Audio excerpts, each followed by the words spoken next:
estamos desde o ano passado. Bom dia, turminha! Bom dia, gente. Que a paz do Cristo possa nos envolver. Bom dia, gente. Desculpa a brincadeira. Nossa. Então, vamos lá. Vamos ver o texto que Emmanuel trouxe para a gente, né? Vamos ser bem concisos. Nós estamos falando do Vinha de Luz no capítulo 155, chama Tranquilidade. Tenho-vos dito essas coisas para que em mim tenhais paz. Isso é uma fala de Jesus em João, no capítulo 16, versículo 33, como o nosso querido Fausto bem introduziu. E antes da gente seguir na fala do Emmanuel, eu parei nesse versículo e falei assim, bem, eu sempre considero, e eu acho que é importante entender, que o Evangelho de Jesus, ele tem algumas características. Uma delas é o fato de ele ser de livre interpretação, de ser sintético, e por ser sintético, absolutamente profundo. Veja, nós temos aqui algumas palavras que eu acho muito interessante. Ele começa com Emmanuel introduzindo a ideia de tranquilidade, né? Tranquilo. Toda vez que a gente quer acalmar uma pessoa, a gente fala assim, não, fica tranquilo, que eu resolvo. Não fala assim, a gente não... O que a gente anseia na vida? É estar tranquilo, não é isso? Aí tranquilo, ele associa tranquilo, porque no versículo não tem a palavra tranquilo, tem a palavra paz. O que é paz? Alguém consegue me dizer o que é paz? Paz, eu acho que é aquela coisa que é polissêmica, talvez. Porque faz sentido individualmente para cada um de nós. Por exemplo, pagar um boleto me deixa em paz, né? Mas se eu já pago o boleto usando do cheque especial, já não fico em paz. Não tem isso? Nós temos uma paz de cumprir aquilo que nos é estabelecido. Uma vez uma pessoa falou assim, o que é paz? Ela estava comparando paz com o sagrado. O que é sagrado? Sagrado é quando você faz ou alguma coisa está no lugar que é devido. Não é? Dentro das nossas diversas percepções de paz associadas a um elemento externo, seja o boleto, seja qualquer coisa, está a posição de estarmos no lugar devido. Por exemplo, uma planta, independente do que você faça com ela, ela cumpre o seu papel, por exemplo, um tomateiro, de fornecer tomate. Então ela é sagrada pelo fato dela fazer aquilo que lhe é, né, determinado para que seja feito. Então ela é sagrada. Diria então que o tomateiro está em paz. Normalmente a nossa tranquilidade está associada à nossa paz, independente dos boletos ou não boletos, ou de ter cumprido uma determinada coisa, ou de ter alcançado determinado objetivo. A nossa paz está associada ao fato de sermos sagrados. Sagrados no sentido de termos cumprido aquilo para o qual fomos determinados para estarmos ou fazermos. Só que nós entendemos também, e aí que vem a diferença, ou seja, aí que vem as diversas possibilidades de paz, porque as nossas construções dos nossos deveres, elas são de acordo com a nossa percepção de vida. Daí, na frase dita aqui, Jesus fala, tenho-vos dito essas coisas para que em mim, olha a profundidade do que ele está dizendo, em Jesus tenhais paz. Eu achei muito interessante que numa nossa oração, né? Nossa amiga Aldinha disse, olha, esteve presente o Chico Bezerra, o que para nós enche de alegria, de satisfação íntima, né? Eu achei muito bom. E foi curioso, porque ela falou, está vendo aquele espaçozinho que não se fechou o círculo? Eles estavam ali como se fosse muito bonitinho, assim, uma coisa que nos deu muita emoção. Aí, ao mesmo tempo, eu pensei assim, meu Deus, na próxima reunião eu vou ficar bem juntinho dos outros, porque vai que abre um espaço do meu lado, aparece, eu não dou conta. Né? Vai que ele nos visita nesse momento, ele chega do meu lado, eu não dou conta. Por quê? Porque talvez eu não consiga ainda estar em paz em Cristo. Eu não consiga ainda ser sagrado em Cristo. Claro que é uma brincadeira, eu adoraria ficar do ladinho. né? Já é uma honra, um privilégio maravilhoso, um privilégio, uma alegria íntima de estar do lado de vocês, do lado de tantos companheiros de trabalho, que para mim é uma coisa que eu não sei como agradecer. Mas eu fico pensando assim, isso que ele se refere, o que é estar em paz em Cristo, em Jesus? Jesus, o que Jesus diz que ele é? Ele é o caminho, a verdade, a vida. Estar em paz e ser sagrado, estar tranquilo, não é pagar boleto. Em Cristo não é pagar boleto. Não é? Em Cristo é haver afinidade com Ele, afinidade, disposição com o caminho, com a verdade e com a vida. Isso é tranquilidade. Aí veio no Evangelho e diz assim: a felicidade não é desse mundo, porque paz, né, e felicidade são coisas muito próximas. Então, qual que é a felicidade possível e qual que é a paz possível que nós temos nesse mundo? Não é? Não é o preencher o vazio que alimenta nossas almas, na busca que nós fazemos, mas na possibilidade de confrontarmos as nossas dificuldades em Cristo e nos dispusermos a trabalhar com Ele. Não é verdade? Então ele fala, eu digo essas coisas fazendo o quê? O que ele está nos dizendo? Jesus disse muito para nós, mas não disse muitas vezes em palavras, ele disse em atos e posições, em lugares que foi, como se portou. Porque dizer não necessariamente é dito com palavras, é dito com ações, com exemplos, com posições. Não é verdade? Uma pessoa, quando ela diz muito, quando ela se dispõe a escutar um outro sem emitir uma palavra, pelo acolhimento que ele dá ao outro. Uma pessoa diz muito em amor, quando independente do que o outro tenha feito, se ele está em sofrimento, ele o acolhe e enxuga suas lágrimas, sem dizer uma palavra. E se a palavra ser dita, seja uma palavra que não seja condenadora.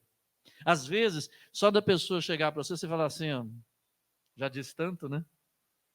Mas quando a pessoa chega para você e você o recebe com um sorriso, você diz muito. E Jesus tem dito essas coisas para nós, para que nele, no caminho, na verdade e vida, tenhamos paz. Eu acho que esse versículo de princípio nos diz, avaliemos o que é a nossa paz. É evidente que, uma vez que há uma lei divina, e essa lei divina, ela é expressa de uma maneira sintética em dizer que a lei do amor, nós nunca encontraremos a paz verdadeira se não for através do amor em Cristo. Porque só o amor, efetivamente, por ser lei, e tudo aquilo que transgride a lei, leva à ruína, vamos assim dizer, né? De uma maneira sintética, somente dentro do caminho da verdade e a vida é que teremos efetivamente paz e poderíamos desfrutar de tranquilidade. Até que isso se conclua de uma maneira plena, já que a felicidade não é desse mundo, nós só encontraremos felicidade na medida que nós nos esforçarmos para que aproximemos disso, desta tranquilidade. E é isso que talvez Emmanuel vá comentar conosco. Vamos ler o que ele vem dizer? Bem, eu estou fazendo um introito para a gente pensar. Se alguém tiver alguma coisa a acrescentar, estamos aí. Eu tenho microfone. Pode falar. Vamos lá. A palavra do Cristo está sempre fundamentada no espírito de serviço, a fim de que os discípulos não se enganem num capítulo da tranquilidade. De maneira geral, os aprendizes do Evangelho aguardam a paz, onde a calma reinante nada significa além de estacionamento, por vezes delituoso. Olha o que ele coloca. Às vezes a gente associa muito a paz do estacionamento, em parar. Ah, eu quero paz. O que você faz? Retira para dentro do seu quarto, liga o ar-condicionado, fecha os olhos, veja lá, não quero saber de ninguém. Desliga o celular, eu estou em paz. Não é assim? Não quero que ninguém me aborreça, eu não quero que as atribulações do mundo cheguem a mim. Você se... É o que está dizendo. De maneira geral, aprendi. Quem são os aprendizes do Evangelho? Todos nós. Porque o Evangelho não foi feito para marciano, foi feito para nós, terrestres.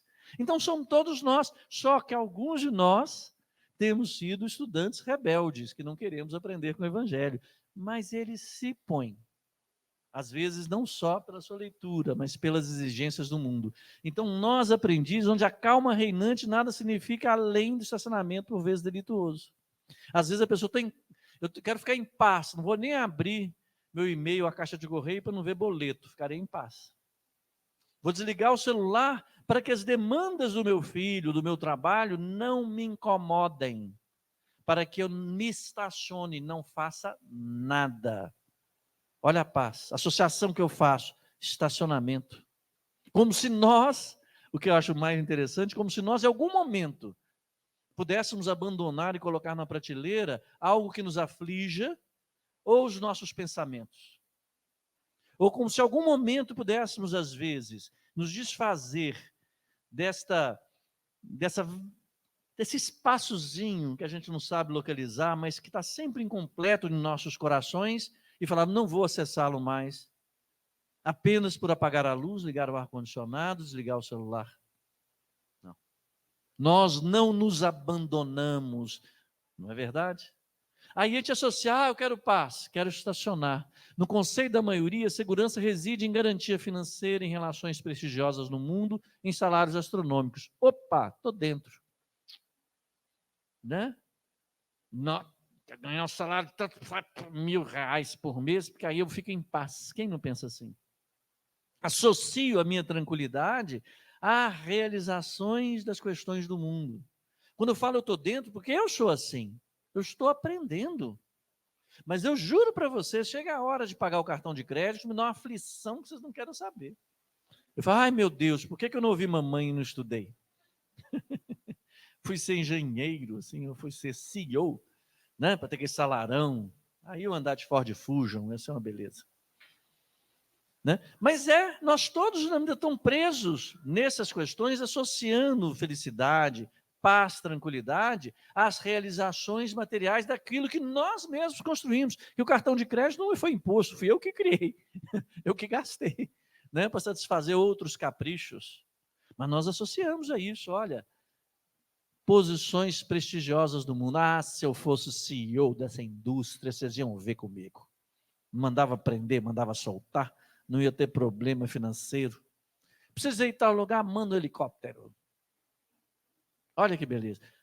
A minha projeção de paz, onde eu localizo a minha paz, absolutamente ilusória, e nós carregamos isso. Eu digo que eu faço isso. Eu sonho todo início de mês ser os boletos, que eu tivesse salário 10 vezes maior do que eu ganho. É normal que a gente faça assim, mas o que é normal, o que é interessante entender é essa nossa busca de entendermos que somos aprendizes do Evangelho. E que todas as circunstâncias da nossa vida, o Evangelho nos diz isso, são necessidades de aprimoramento do nosso espírito imortal. E não são necessidades de aprimoramento de nossa belezura material. As belezuras materiais que temos, ou as feiuras materiais que temos, eventualmente, né, são necessidades para o aprimoramento de nosso espírito imortal. Quando a gente começa a construir, não que a gente sinta tão profundamente, gente, nós estamos em processo. Se nós estivéssemos em outro lugar, nós estaríamos em outro planeta. Né? São processos, são ferramentas para o crescimento da nossa individualidade. Então, se nós localizamos a nossa tranquilidade nos bens materiais, no estacionamento das atividades, do movimento que é necessário para a vida, veja, Jesus disse, eu sou o caminho é onde se anda, a verdade é a vida é caminho, nós nos afastamos da vida. Eu sempre, toda vez que eu venho aqui para a gente refletir, eu pergunto, quem é você? Você é uma pessoa que tem um espírito? É, gente? Ou você é um espírito que ora está encarnado? Então, quando eu falo assim, eu estou dizendo o quê? Essa belezura nariguda que aqui vos fala? Ou estou falando da minha individualidade? Quando eu digo que eu quero um boleto, estou falando essa belezura nariguda. Quando eu falo assim, eu quero crescer, eu vou aprender a amar, quem está falando é minha individualidade. Esse eu é minha individualidade. É o que verdadeiramente acontece.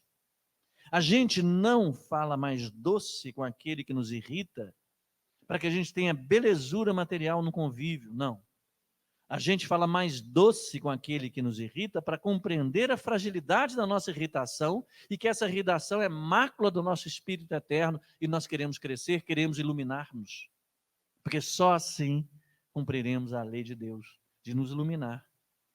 Então ele fala, em relações prestigiosas no mundo.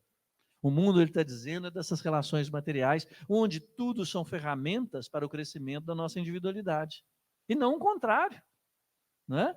Olha só, isso, no entanto, é secundário. Vem em segundo lugar. Vem como suporte para o que realmente interessa. Não estou dizendo que é injusto ou inadequado ou ilegítimo que haja momentos de refazimento. Tem os livros, para Mensageiros, lembro direitinho nos Mensageiros, que a equipe do André Luiz, onde que ele estava vinculado, visita a terra para os trabalhos, né, que eles desenvolviam. Em determinados momentos, eles paravam, chegavam até o beira-mar para aurir do mar os eflúvios refazedores. Não era assim, Odinho? Não tem essa passagem? Para que eles pudessem se refazer. Nós precisamos nos refazer. Quando viemos a essa casa, né, e refletimos em aspectos que muitas vezes não nos ocupam ao longo da semana, né, buscando talvez um consolo, um tratamento, nós estamos aurindo emanações de refazimento. Por quê? Porque nós estamos envolvidos com Jesus aqui. E nada refaz, nada reconstitui, nada mais energia do que a lei divina, do que Jesus, do que o amor que possa envolver a nossa psicosfera. O real refazimento está aí, nesse processo. Então ele diz, no entanto, é secundário. Pagar boleto é secundário. É necessário, sim, que se faça. Não estou, vamos dizer assim, fazendo apologias de outra ordem, não. Acho que as coisas são necessárias na medida do nosso envolvimento com elas. Mas é importante entender que não é ali que se situa a verdadeira tranquilidade. A verdadeira tranquilidade se situa em outro lugar. Até, às vezes, no ato de pagar o boleto é mais interessante do que tê-lo pago. Se é que me entende. Olha só o que ele diz. Tempestade das noites costumam sanear a atmosfera do dia. Angústias da morte renovam a visão falsa da experiência terrestre. Eu achei que essas duas frases são assim, absolutamente fortes na nossa vida. São muito fortes. Nós passamos por tempestades e nos revoltamos. Nos esquecemos que as tempestades renovam, como eles dizem, né? Saneiam a atmosfera.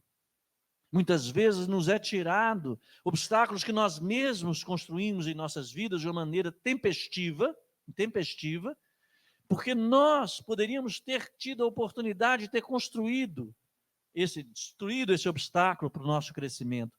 Mas aqueles que nos amam, nos orientam, falam, você não está conseguindo. Eu lembro o caso de um grande amigo que eu tenho, que era da área da publicidade, que estava em São Paulo crescendo, assim, crescendo, se envolvendo, e assim, me afligia, porque ele estava envolvido, muito envolvido, e uma figura maravilhosa. Aí, de uma hora para outra, uma tempestade no campo profissional o retirou tudo. Mas assim, gente, tudo. Inclusive o lugar que ele morava. Tudo. Assim, uma coisa impressionante. Se eu olhar assim, você não acredita, sem aparente razão nenhuma. Eu recebi, o consolei, permaneço muito amigo dele, na medida do possível auxiliei no que me foi possível, o que nos era permitido, mas assim, logo a seguir deflagraram-se situações das quais ele poderia estar envolvido de uma maneira absolutamente comprometedora, dentro do campo da publicidade. Ele foi assim, eu vejo, nunca falei isso com ele. Hoje talvez conversemos, eu falo assim, você foi resgatado. Porque no momento ele estava envolvido em revolta, porque ele só conseguia ver os raios e os trovões da tempestade que aconteceu na vida dele. Hoje, padecendo talvez embora nunca lhe faltasse o alimento, o teto, né? Talvez padecendo já elaborado, né? Dessa frugalidade não, o contrário disso, né? Da riqueza que o habitava, dos recursos materiais, ele tem condição de perceber quanto que ele foi resgatado. Isso que era uma tempestade. Aí ele fala uma outra coisa que eu acho muito forte, dizendo o seguinte, que as angústias da morte renovam visão falsa da experiência terrestre. É duro, né, Fausto? Mas é verdade. Sabe por que é duro isso? Porque nós ainda somos pessoas que têm espírito.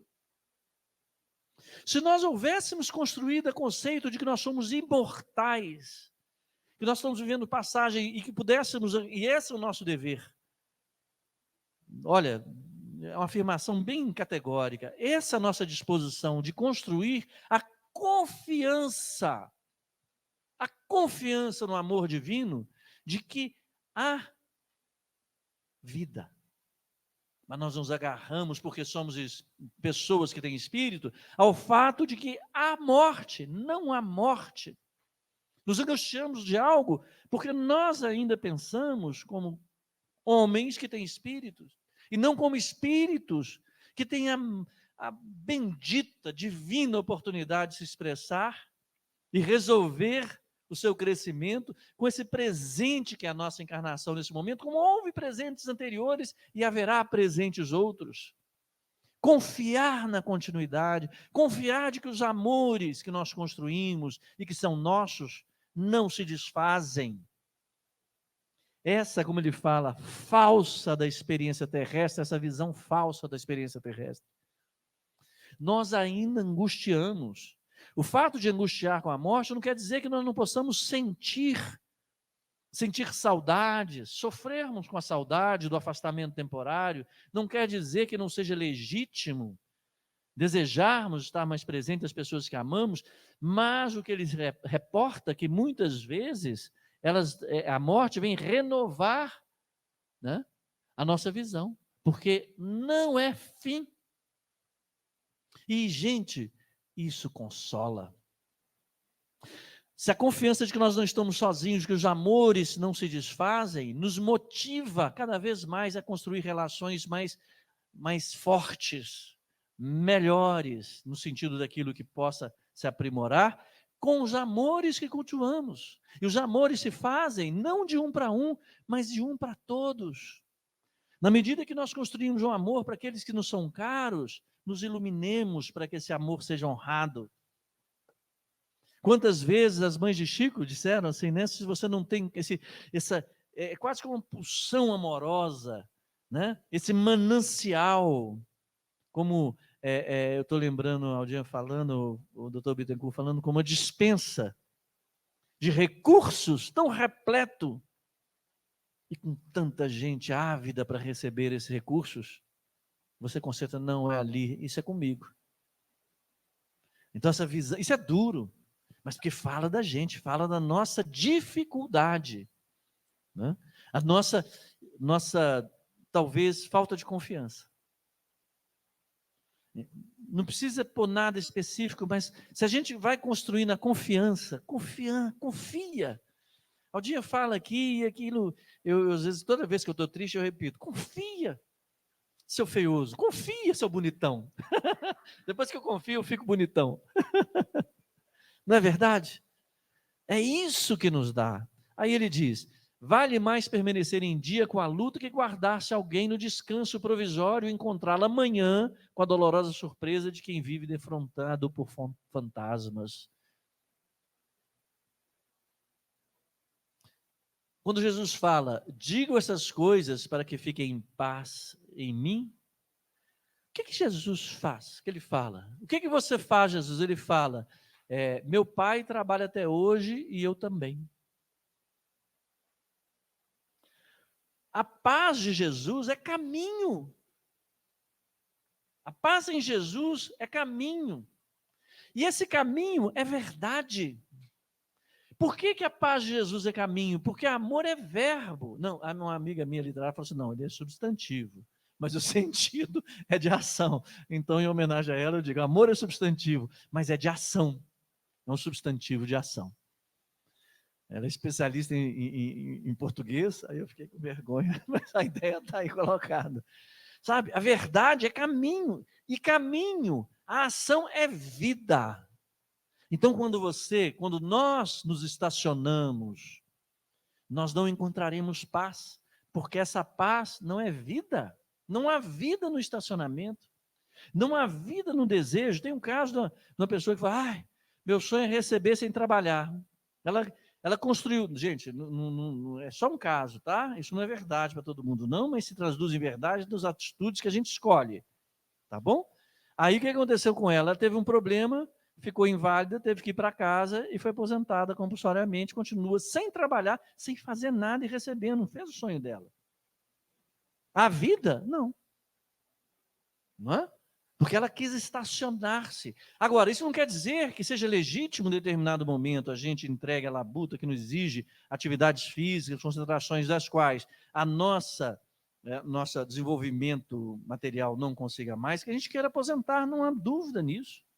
Mas o trabalho não abandona aquele que quer aposentar, desde que o trabalho seja caminho e vida. Caminho, verdade e vida. Então ele diz, porque quem faz assim foi o caso que aconteceu com essa dona. Ela se defrontou com fantasmas das quais ela não conhecia. Fantasma no sentido de algo como é que a gente fantasma faz o que mesmo? A sombra. Né? Conheço muito espírito que tem medo de espírito. Mas vamos lá. A terra, gente, é escola de trabalho. Chico, com 90 e tantos anos, mano, aquela vozinha dele, né? Ele não pode nem falar assim de Chico. Mano, eu tô fraquinho, não conheço trabalhar mais ninguém. Fala, enquanto você puder fazer uma oração, você ainda trabalha. Isso me dói fundo, que às vezes eu me sinto velhinho, sem disposição. Faço assim, vai lavar um prato, eu falo, parece que estou carregando um mundo para lavar um prato. Agora eu fico assim, não, renovo lá e lavo mesmo, e ponho lá, a contragosto das minhas disposições. Vou lá e lavo. Sabe? Vou lá e faço a coisa, porque eu estou no aprendizado, e se eu não me ceder às ordens dos meus mestres, e do mestre maior, daquele que nos orienta, que diz, trabalha meu filho, eu não saio do lugar, eu vou ser entregue. E se por algum momento eu chegar numa situação que eu não puder andar, não poder lavar prato, eu quero ter a condição de coração, a condição de disposição de ainda orar por alguém. Eu não estou falando que eu faço isso não, viu gente? Eu sou ruim, que vocês precisam ver, mas eu miro nisso. Eu não quero parar de trabalhar nunca. Eu sempre lembro a história de Jesus chegando para Zacarias, né? José e Maria chegando para Zacarias. Zacarias, como é que você está? Eu estou velho. E Madalena, né? Que era a prima de Maria, como é que chama? Isabel. Isabel está avançada em idade. Ela não estava velha. Ele quis colocar a questão da velhice no sentido de entrega, de não fazer nada, de ficar entregue a uma posição porque não é negativo velha, mas dá para entender que ela avança em idade, mas ela se renova no trabalho, ativa. Ele já estava cego, estava velho, sabe? Então fala assim, eu não quero envelhecer, quero me renovar, quero ser idoso, não tem problema. É diferente me renovar como referência o caminho, verdade e vida de Jesus. Né? E quero ter sucesso nisso. Quero caminhar. Então vamos lá. É indispensável, portanto, renovar-se a concepção de paz na mente do homem para ajustá-la à missão que foi chamada a cumprir na obra divina em favor de si mesmo. Em favor de si mesmo. Jesus, o Deus Pai, nos deu uma oportunidade disso. Aqui está o manual, chama Evangelho de Jesus. Para você crescer como Espírito Eterno. A possibilidade é em favor de nós mesmos. E como crescemos nós mesmos? Através do amor. O outro, pensemos assim, é ferramenta para o meu crescimento. E como é que isso se faz? Com amor. E amor o que é? Substantivo que indica ação de amar. Né? Olha lá. Conservar a paz em Cristo não é deter a paz do mundo. Paz do mundo é Netflix e mais nada. Celular desligado. Não.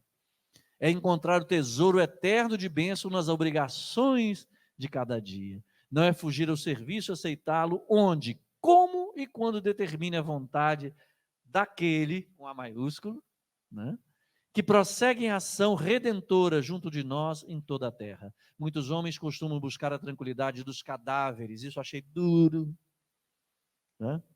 Achei duro ouvir. Toda vez que eu estou assim, ai, deixa eu deitar no sofá. Eu falo, vamos lá, cadê a louça? Vamos lavar a louça, vamos embora. Louça no sentido também, assim, de que há coisinhas sujas ao nosso lado, alguém do vizinho, para poder falar, oi, toma aqui uma ovinha, sabe? Tem aquela pessoa que às vezes você se pega pensando mal, e fala, mas aquela menina, vou te contar, fala assim, aí você para e vão lavar a louça, o que que é? Eu vou fazer uma oração para aquela pessoa, que ela seja feliz, que ela encontre a paz. Esquecer essa irritabilidade. Nossa, fulano me irritou. Onde é que ele irritou? Foi aqui, vou ao médico, vou tratar daqui. Não é do fulano, é da irritação que nasce em mim. É isso que é tratado. Isso que é a louça que a gente não quer, que deve ser lavada. É difícil isso, porque todo mundo tem cunhado. Então você já viu que... Os homens costumam buscar, e todo mundo é cunhado também, né? Presta atenção. Buscar a tranquilidade dos cadáveres, mas o discípulo fiel sabe que possui deveres a cumprir em todos os instantes da existência. Alcançando semelhante zona de compreensão, conhece o segredo da paz em Jesus, com o máximo de lutas, com o máximo de lutas na terra. Para ele, continuam batalhas, atritos, trabalho e testemunhos no planeta. Entretanto, nenhuma situação externa lhe modifica a serenidade interior. Aquele que busca isso, porque atingiu o luminoso caminho da tranquilidade fundamental. E, gente, isso é exercício, é treino. Na medida que nós procuramos não nos irritar com as pequenas coisas que permeiam o nosso dia a dia e nos colocamos em trabalho, nós criamos condições como um treino para enfrentar os grandes jogos. Os grandes jogos, as grandes tempestades, as grandes angústias que inevitavelmente nos chegarão. E saberemos agradecer as tempestades, porque nós diremos assim, ó Deus, não fui capaz de perceber, muito obrigado por me salvar através dessa tempestade, desse caminho infeliz que eu caminhava. Muito obrigado. Isso é uma confiança que a gente construi devagarzinho, e só construímos com esta tranquilidade que Jesus falou. E sabe qual que é essa tranquilidade que Jesus falou? Trabalho. Então, trabalhemos. Trabalhar é uma alegria, não é um fardo. Trabalhemos com Jesus. Porque só teremos tranquilidade em Jesus se não colocarmos em trabalho. E tem uma frase que eu achei interessante, que nós discutimos ali, que isso ficou na minha cabeça há muito tempo, tem muito a ver. Quando a dor do sofrimento nos visita e nos encontra com as mãos em serviço de amor, a dor, vai embora, deslocada, com ares de nunca mais. Viu? Boa tarde, bom dia para todos. Vamos chamar a Aldinha. Muito obrigado.